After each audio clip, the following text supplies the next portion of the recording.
கடந்த சில நாட்களாக மிடில் ஈஸ்டில் வந்து வார் போயிட்டுருக்கு. ரொம்பவே வருத்தமாக இருக்குது அந்த விஷயத்தை கேள்விப்படும் போது. அங்கே இருக்கிற மக்களாக இருக்கட்டும், குழந்தைங்களாக இருக்கட்டும், சேஃபாக பேக் டு நார்மல் வரணும் அப்படின்னு நம்ம ப்ரே பண்ணிக்கலாம். மாதிரி ஒரு சுச்சுவேஷன் இந்தியாவுக்கு வரக்கூடாது. அப்படியே வந்தாலும் நம்மக்கிட்ட ஒரு ஸ்ட்ராங்கான டிஃபென்ஸ் சிஸ்டம் இருக்குது. நம்மளால் டிஃபெண்ட் பண்ணிக்க முடிகிற அளவுக்கு டெக்னாலஜிஸும் மிஷினரிஸும் நம்மக்கிட்ட இருக்குது. அதுக்கு முக்கிய காரணம் நம்ம கவர்மெண்ட்டும் இந்தியன் ஆர்மியும் தான். இந்தியா வந்து இப்போ ஒரு பவர்ஃபுல்லான கண்ட்ரி, நம்மளால் தைரியமாக சொல்ல முடியுது அப்படின்னா நம்மக்கிட்ட இன்னொரு ரீசன் இருக்குது. என்ன அப்படின்னா நியூக்ளியர் வெப்பன் இருக்குது. நியூக்ளியர் வெப்பன் வச்சுருந்தா பவர்ஃபுல் கண்ட்ரியா அப்படின்னு கேட்டால் அதுவும் ஒன் ஆஃப் த ரீசன்ஸ் தான். ஏன்னா அது இல்லாதப்போ இண்டிபெண்டன்ஸ் கிடைச்ச புதுசில் நம்ம ரொம்பவே ஸ்ட்ரகிள் பண்ணோம். நிறைய கண்ட்ரிஸ் வந்து நமக்கு ஆப்போசிட்டாக இருக்குது அப்படின்ற பட்சத்தில் அது நமக்கு ரொம்பவே தேவைப்படுது. அது நம்மக்கிட்ட இல்லை அப்படின்ற பட்சத்தில் நம்ம வந்து ஒரு பயத்திலே இருந்திருக்க வேண்டியதாக இருந்திருக்கும். யார் எப்போ அட்டாக் பண்ணுவாங்கன்றது தெரியாது. இப்போ அப்படி கிடையாது. யாராச்சும் நமக்கு அகெயின்ஸ்டாக யூஸ் பண்ணணும்னு நினச்சாங்கன்னா எங்ககிட்டயும் இருக்குது, நாங்கள் பார்த்துக்குறோம் வாடா அப்படின்ற மாதிரி நம்ம தைரியமாக சொல்லலாம். அதுக்கு முக்கியமான காரணம் இவங்க 5 பேர் தான். இந்த 5 ஹீரோஸ் தான். இந்திரா காந்தி, நேரு, அப்துல் கலாம், ஹோமி ஜே பாபா, வாஜ்பாய். இவங்க 5 பேர் இல்லைன்னா நமக்கு அது கிடைச்சிருக்காது. உலகத்திலேயே 9 நாடுகளில் தான் வந்து நியூக்ளியர் வெப்பன் இருக்குது. அதிகமாக இருக்கிறது ரஷ்யாவில். அதுக்கப்புறம் United States, China, France, UK, India, Pakistan, Israel, north Korea. இந்த 9 கண்ட்ரீஸில் மட்டும்தான் இப்போ வந்து நியூக்ளியர் வெப்பன் இருக்குது. நியூக்ளியர் வெப்பன்னா என்ன, இது எப்படி இந்தியாவுக்கு கிடைச்சிது, இந்த 5 பேரோட கான்ட்ரிபியூஷன் என்ன, இதெல்லாம் தான் இந்த வீடியோவில் பார்க்க போகிறோம். வீடியோக்குள்ளே போகிறதுக்கு முன்னாடி சேனலை சப்ஸ்கிரைப் பண்ணிவிட்டு வீடியோவை பாருங்கள். பெல் ஐக்கானையும் கிளிக் பண்ணிக்கோங்க. நியூக்ளியர் வெப்பன்னா என்னன்னு பார்த்தோன்னா ஒரு மேசிவான அழிவை கொடுக்கக்கூடிய ஒரு எக்ஸ்ப்ளோசிவ், ஒரு நியூக்ளியர் பாம் அப்படின்னு சொல்லலாம். இது வந்து நம்ம ஒரு இடத்துல யூஸ் பண்ணோம்னா அந்த சிட்டி ஃபுல்லாக காலியாகும். அது மட்டும் இல்லாமல் பேரழிவுகளை நம்ம சந்திக்க நேரிடும். அதோட ரேடியேஷன்ஸ் வந்து அந்த பக்கத்தில் இருக்கிற சிட்டிலெல்லாம் அஃபெக்ட் பண்ணும். இதுக்கு எக்ஸாம்பிளாக சொல்ல போனால் ஜப்பானில் 1945 வந்து US கவர்மெண்ட் வந்து 2 நியூக்ளியர் வெப்பன்ஸை யூஸ் பண்ணுறாங்க. ஹிரோஷிமா, நாகசாகி அப்படின்ற இடத்துல. அதோட ரேடியேஷன்ஸ் வந்து இப்போவுமே அங்கே இருக்குன்னு சொல்கிறாங்க. வேர்ல்ட்லேயே ஃபர்ஸ்ட் நியூக்ளியர் டெஸ்ட் பண்ணது வந்து அமெரிக்கா தான். அமெரிக்கா வந்து 1945 ஜூலையில் வந்து டெஸ்ட் பண்ணுறாங்க. ஆகஸ்ட்லேயே அதை யூஸ் பண்ணிடுறாங்க. ஸோ இப்போ அமெரிக்காவுக்கு வந்து நியூக்ளியர் பவர் வந்துடுச்சு. அமெரிக்காவுக்கும் ரஷ்யாவுக்கும் ஆகாதுன்றது நமக்கு நல்லாவே தெரியும். ரஷ்யாவுக்கு வந்து ஒரு பயம் இருக்குது. அமெரிக்கா வந்து எப்போ வேணாலும் அவங்களுக்கு அகேன்ஸ்டாக அதை யூஸ் பண்ணிடுவாங்களோ அப்படின்ற ஒரு பயத்தில் ஸ்ட்ரகிள் பண்ணி 4 வருஷம் கழிச்சு 1949 அவங்க வந்து நியூக்ளியர் டெஸ்ட்டை சக்ஸஸ்ஃபுல்லாக பண்ணுறாங்க. இப்போது ரஷ்யாக்கிட்டையும் அமெரிக்காக்கிட்டையும் நியூக்ளியர் பவர் இருக்குது. அமெரிக்காவோட ஃப்ரெண்ட்ஸான UKக்கும் ஃப்ரான்ஸுக்கும் வந்து நியூக்ளியர் பவர் கிரியேட் பண்ணுறதுக்காக அமெரிக்கா ஹெல்ப் பண்ணுது. சைனாவுக்கு வந்து ரஷ்யா ஹெல்ப் பண்ணுது. ஸோ இப்படி வந்து ஒருத்தராக நியூக்ளியர் பவர் வந்து கிரியேட் பண்ணுறதுக்கான எஃபர்ட்ஸ் எடுத்துகிட்டு இருக்காங்க. இந்த சைடு இந்தியாவில் வந்து பாகிஸ்தான் வந்து பிரிவினை அடைஞ்சதுக்கப்புறம் பாகிஸ்தான் வந்து தொடர்ந்து ப்ரெஷர் கொடுத்துட்டே இருக்குது இந்தியாவுக்கு. எங்களுக்கு வந்து ஜம்மு அண்ட் காஷ்மீர் வேணும் அப்படின்ட்டு. பாகிஸ்தான் ஆர்மிக்கும் இந்தியன் ஆர்மிக்கும் பிரச்சனை போயிட்டு தான் இருந்தது. ஆனாலும் ஒரு சில பகுதிகளை வந்து நம்ம கொடுத்துட்டோம். ஆனால் அவங்க ஃபுல்லாக வேணும் அப்படின்ற மாதிரி ப்ரெஷர் போட்டுகிட்டே இருந்தாங்க. அந்த டைமில் பிரைம் மினிஸ்டராக இருந்தது யாருன்னு பார்த்தோம்னா ஜவஹர்லால் நேரு. இன்னொரு சைட் சைனா வந்து பார்டர் பிரச்சனைக்காக அடிக்கடி இந்தியா கூட சண்டை போட்டுட்டே இருந்தது. எதிரிக்கு எதிரி நண்பன் அப்படின்னு சொல்கிற மாதிரி பாகிஸ்தானுக்கு சப்போர்ட் பண்ணுச்சு. அதனால் இது ரெண்டுத்தையுமே ஹேண்டில் பண்ண முடியாததுனால நமக்கு நியூக்ளியர் வெப்பன் வேணும் அப்படின்னு சொல்லிட்டு நேரு வந்து உறுதியாக நினைக்கிறாரு. இடத்துல ஒருத்தரை பற்றி முக்கியமாக சொல்லியே ஆகணும். அவர் தான் ஹோமி ஜஹாங்கீர் பாபா. இங்கிலாந்தில் கேம்பிரிட்ஜ் யூனிவர்சிட்டியில் படிச்சுட்டு கேவண்டிஷ் அப்படின்ற ஒரு லேப்லையும் ஒர்க் பண்ணிட்டு 1948 இந்தியாவுக்கு வராரு. வந்தவர் JRD டாட்டாவோட சேர்ந்து Tata institute for fundamental research அப்படின்னு சொல்லிட்டு ஒரு இன்ஸ்டியூட் ஆரம்பிக்கிறாரு மும்பையில். இவரோட மோட்டிவ் என்னவா இருந்தது அப்படின்னா அணு உலைகளை ஆரம்பித்து அதிலிருந்து மின் உற்பத்தியை வந்து அதிகப்படுத்தணும், அதே மாதிரி அணு ஆயுதத்தையும் வந்து கிரியேட் பண்ணணும் அப்படின்றது தான். அதுக்காக நேருக்கிட்டையும் போய் டிஸ்கஸ் பண்ணுறாரு. நேருக்கும் ஆல்ரெடி அந்த ஐடியா இருந்ததுனால இந்திய அணுசக்தி துறையுடைய மொத்த பொறுப்பையும் பாபா கிட்ட ஒப்படைக்கிறாரு நேரு. அணு ஆயுதம் கிரியேட் பண்ணுறது ரொம்ப லாங்கான ப்ராசஸ். இன்றைக்கி நினச்சா நாளைக்கு நடக்கிற விஷயம் கிடையாது. 2 ஆப்ஷன் அவங்க கிட்ட இருந்தது. முதல் ஆப்ஷன் என்ன அப்படின்னா இருக்கிற நாட்டுக்கிட்ட நம்ம வாங்கணும். அப்படி வாங்கணும்னா அவங்க 1008 கண்டிஷன் போடுவாங்க. அதுக்கான சீக்ரெட்ஸையும் சொல்ல மாட்டாங்க. ஒரு டைம் அவங்க கிட்ட கேட்குற மாதிரி இருக்கும். 2வது ஆப்ஷன் நம்மளே ஓனாக கிரியேட் பண்ணணும். இவங்க சூஸ் பண்ணது 2வது ஆப்ஷன், நம்மளே ஓனாக கிரியேட் பண்ணலாம் அப்படின்னு. அதுக்கு ஃபர்ஸ்ட் தேவைப்பட்டது அணு உலைகள். உற்பத்தி அதிகப்படுத்தணும்னு சொல்லி பிரிட்டனோட ஹெல்ப்போட என்ன பண்ணுறாங்க அப்படின்னா 1955 ஒரு அணு உலையை ஆரம்பிக்கிறாங்க. அதுக்கு அப்சரா அப்படின்னு பேர் வைக்கிறாங்க. இப்போ மும்பையில் இருக்குது. இதுக்கப்புறம் கனடா கவர்மெண்ட்டும் US கவர்மெண்ட்டும் என்ன சொல்கிறாங்க அப்படின்னா நாங்கள் வந்து ரிசர்ச் சென்டர் ஆரம்பிச்சு தரோம் இந்தியாவில். சைரஸ் அப்படின்ற ஒரு ரிசர்ச் சென்டர் ஆரம்பிக்கிறாங்க. ட்ரீட்டி சைன் பண்ணி கனடா கவர்மெண்ட் வந்து இதுக்கான டிசைன்ஸை நாங்கள் வந்து ப்ரொவைட் பண்ணுறோம் அப்படின்னு சொல்கிறாங்க. US கவர்மெண்ட் வந்து நாங்கள் இதுக்கான ஹெவி வாட்டரை வந்து ப்ரொவைட் பண்ணுறோம் அப்படின்னு சொல்கிறாங்க. இதில் வந்து நிறைய இந்தியன் சயின்டிஸ்ட்டும் ஒர்க் பண்ணுறாங்க.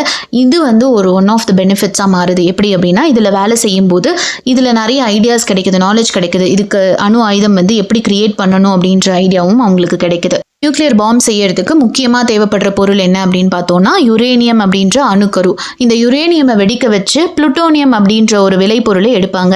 இதை வச்சு தான் நம்ம அணு ஆயுதம் தயாரிக்க முடியும். இந்த யுரேனியம் கனடா கிட்டேருந்தோ யூஎஸ் கிட்டேருந்தோ வாங்கியிருக்கலாமே அப்படின்னு கேட்டால் அவங்க கொடுக்கறதுக்கு முன்னாடி ஒரு கண்டிஷன் போடுவாங்க. என்ன அப்படின்னா மின் உற்பத்திக்கு மட்டும்தான் பயன்படுத்தணும், யுரேனியம்லேருந்து புளுட்டோனியம் எடுக்கக்கூடாது, அணு ஆயுதத்துக்கு வந்து நீங்கள் பயன்படுத்தக்கூடாது அப்படின்னு சொல்லி அவங்க சைன் வாங்குவாங்க. அதுக்கு நம்ம அவங்க கிட்ட கேட்காமே இருக்கலாம்.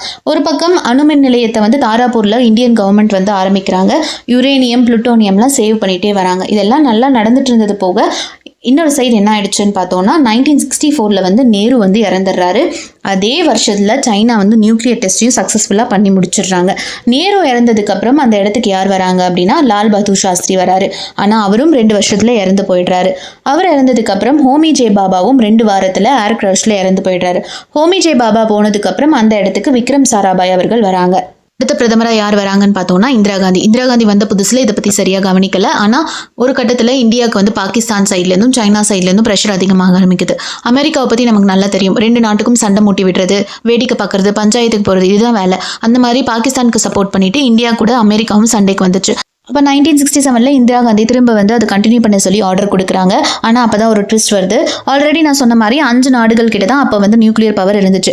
USA, Russia, China, France, UK இவங்க 5 பேரும் சேர்ந்து நியூக்ளியர் நான் ப்ராலிஃபரேஷன் ட்ரீட்டியை வந்து மற்ற நாடுகள் கிட்ட வந்து சைன் பண்ண சொல்கிறாங்க. என்ன அப்படின்னா அணுக்கரு பரவாமை, நீங்கள் வந்து அணுக்கரு கிரியேட் பண்ணக்கூடாது, அணு ஆயுதத்தை வந்து நாங்கள் மட்டும்தான் வச்சுருக்கணும், எங்களுக்கு கீழே தான் நீங்கள் இருக்கணும் அப்படின்னு சொல்லிட்டு.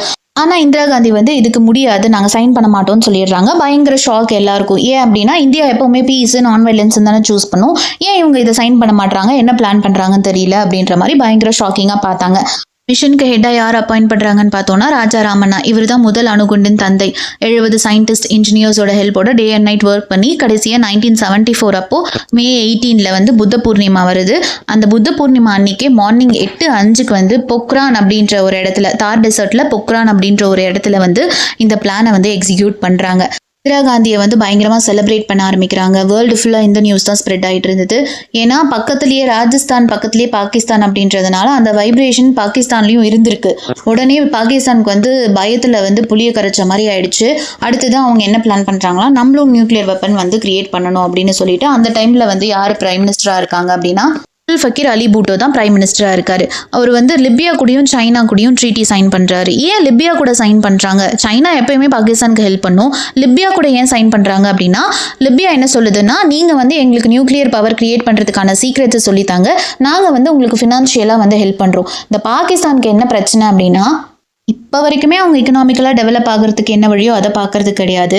அந்த காலகட்டத்தில் அந்த பூட்டோ என்ன சொன்னார் அப்படின்னா, நாங்கள் புல்லை கூட தின்னு வாழ்ந்துப்போம், ஆனால் நாங்கள் வந்து இந்தியாவுக்கு அகெயின்ஸ்டாக நியூக்ளியர் வெப்பனை நாங்களும் கிரியேட் பண்ணுவோம் அப்படின்னு சொல்கிறாரு. ஆனால் அவரோட பேட் லக் என்ன ஆயிடுச்சு அப்படின்னா இராணுவ புரட்சி ஏற்பட்டு அவரை வந்து தூக்கில் போட்டுடுறாங்க.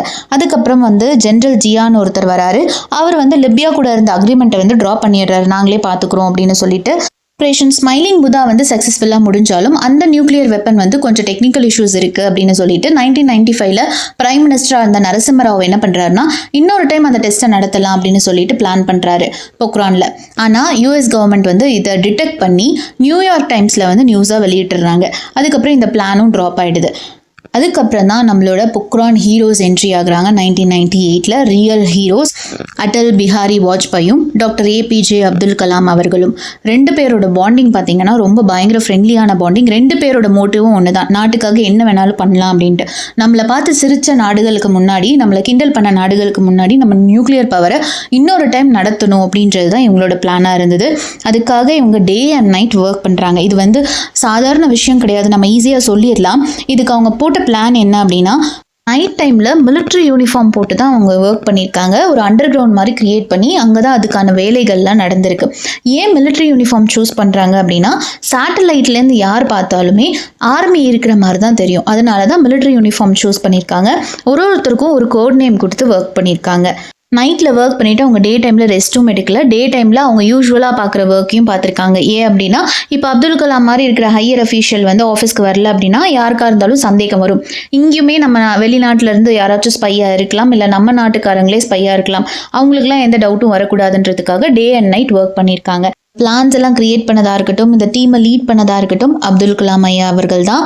அவர் கூட இன்னும் 2 பேர் இருக்காங்க, சந்தானம் அண்ட் சிதம்பரம். இவங்க 3 பேருமே தமிழர்கள் அப்படின்றது தான் இதில் ஹைலைட். ஃபைனலி அந்த டே வருது, May 11, 1998. பொக்ரானில் வந்து செகண்ட் ஆப்ரேஷன் நடக்க போகுது. 5 ஆப்ரேஷன் மொத்தமாக நடந்தது. ஓவராலாக அதுக்கு வந்து சக்தின்னு பேர் கொடுக்குறாங்க. ஆனால் இண்டிவிஜுவலாக ஒரு ஆப்ரேஷனுக்கு ஒரு பேர் கொடுத்துருக்காங்க. அதில் ஒரு பேர் தான் ரொம்பவே ஹைலைட். ஒயிட் ஹவுஸ் அப்படின்னு சொல்லிட்டு ஒரு ஆப்ரேஷனுக்கு வச்சுருக்காங்க. இது யார் யோசிச்சா என்னெல்லாம் தெரியல. பட் இது யூஎஸ் கவர்மெண்ட்டை டீஸ் பண்ணுற மாதிரி ஒரு விஷயம்தான். இந்தியாவுக்கெல்லாம் எதுக்கு நியூக்ளியர் வெப்பன்? இந்தியாவுக்கு என்ன தெரியும், என்ன டெக்னாலஜி இருக்குது, தகுதி இருக்கா அப்படின்னு சொல்லி இந்தியாவை வந்து ஒரு காலத்தில் அமெரிக்கா வந்து ரொம்ப டீக்ரேட் பண்ணுச்சு. ஆனால் மற்ற நாடுகள் வந்து யூஎஸை வந்து எதிர்க்க மாட்டாங்க. ஏன்னா யூஎஸ் கிட்ட வந்து சூப்பர் பவர் இருக்குது, அவங்க வந்து ரொம்பவே அட்வான்ஸ்டாக இருக்காங்க, மிஷினரிஸ்லேயும் டெக்னாலஜிஸ்லேயும் ரொம்ப அட்வான்ஸ்டாக இருக்காங்க அப்படின்னு அவங்கள வந்து சூப்பர் பவர்லாம் கூட சொல்லியிருக்காங்க. ஆனால் அந்த சூப்பர் பவர் அமெரிக்காவே இந்தியா கிட்ட இந்த இன்சிடென்ட் நடந்ததுக்கப்புறம், பொக்ரான் டெஸ்ட் வந்து சக்ஸஸ்ஃபுல்லாக முடிஞ்சதுக்கப்புறம் அப்துல் கலாமை வந்து எங்களுக்கு கொடுத்துருங்க, அப்துல் கலாம் வந்து எங்கள் நாட்டுக்கு வந்து சிட்டிசனாக வந்துட்டோம், நாங்கள் வந்து அவருக்கு சிட்டிசன்ஷிப் தரோம் அப்படின்னு சொல்லி கேட்டிருக்காங்க. சொல்லும் போதே எனக்கு கூஸ் பம்ப்ஸ் வருது. அப்போ அந்த டைமில் அப்துல் கலாம் கூட இருந்தவங்களுக்கெல்லாம் எப்படி இருந்திருக்கும், இதை நினச்சாவே இந்த மாதிரி ஒரு பர்சன் வந்து நம்ம தமிழ்நாட்டிலேருந்து போயிருக்காரு அப்படின்றதே நம்ம தமிழ்நாட்டுக்கும் இந்தியாவுக்கும் ரொம்ப பெருமை. இன்னும் இவங்களை பற்றி இன்னும் நிறைய வந்து தெரிஞ்சுக்கணும், அடுத்தடுத்த ஜென்ரேஷன் வந்து இவங்களை படிக்கணும், ஸ்கூல் புக்ஸில் வந்து இவங்களை பற்றியெல்லாம் இன்னும் நிறைய கொடுக்கணும் அப்படின்றது தான் என்னோட ஆசை. இந்த வீடியோ உங்களுக்கு பிடிச்சிருக்கும் அப்படின்னு நம்புகிறேன். பிடிச்சிருந்துச்சுன்னா லைக் பண்ணிவிட்டு ஷேர் பண்ணுங்கள். யாருக்கெல்லாம் கலாம் சார் பிடிக்கும்னு கமெண்ட்டில் சொல்லுங்கள். தேங்க்ஸ் ஃபார் வாட்சிங்.